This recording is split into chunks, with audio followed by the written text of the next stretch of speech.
guys, I'm making a cute reindeer. I've got a 360. I got my 260. I'm going to give it some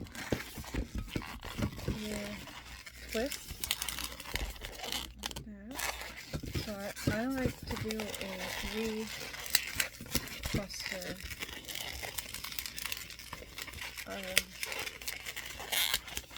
twist.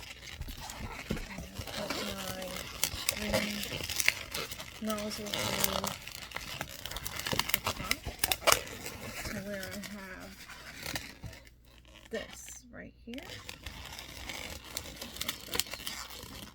That way I put his nose right there. Bring the 260 up just in here, so top, just to give it, make it look more like a face.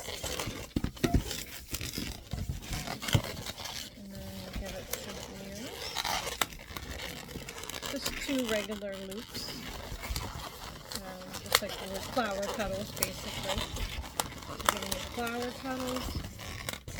Then you have all this is extra on the back, so you can use cutters or you can just pinch pop it like so, and slowly let the air out to the back of the ears, and I usually leave just a little bubble to keep the ears from coming apart, and then you just take the string and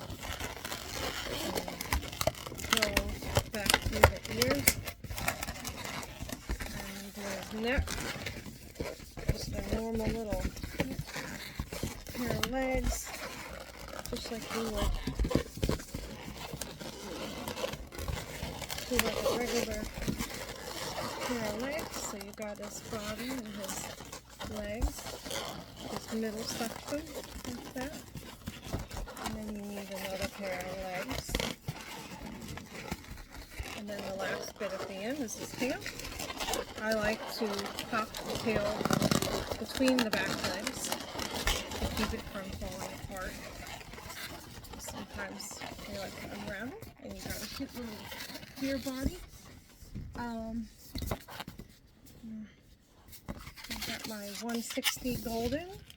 You leave about this much of a space, and do a cluster of 3 bigger ear twists, about like that, the top, and then 3 clusters, and then come down about the same height as the top, and then you're going to pop it through the ear.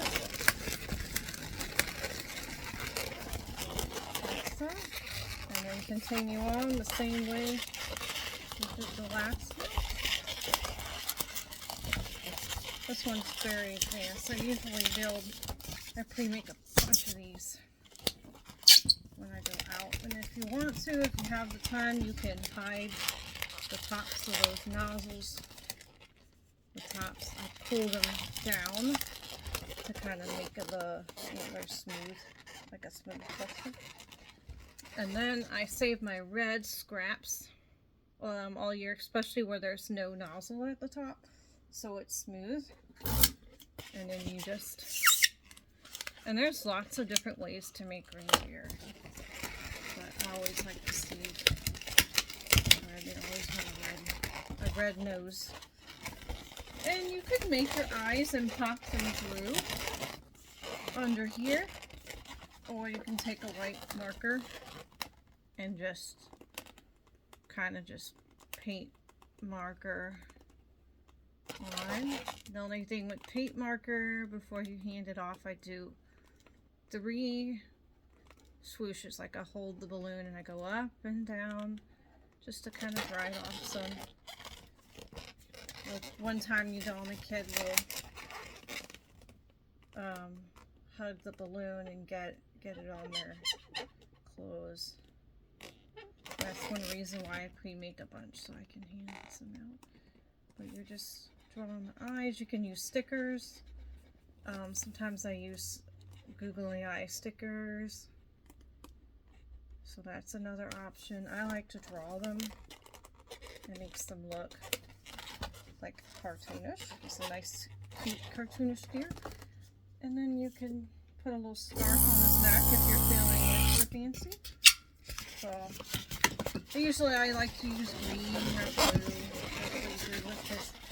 All you do is just wrap it around his neck and leave a little piece out and put like a little ear twist. And then you're going to pop the rest. And then you got a nice, cute scarf for our reindeer here. And you can put the rest through his legs. Some people like to wear the balloons as a bracelet. I like to save my scraps, and sometimes I pull it through the leg of my animals, so the kid or teen or whoever can put it on their arm and they can wear a cute deer.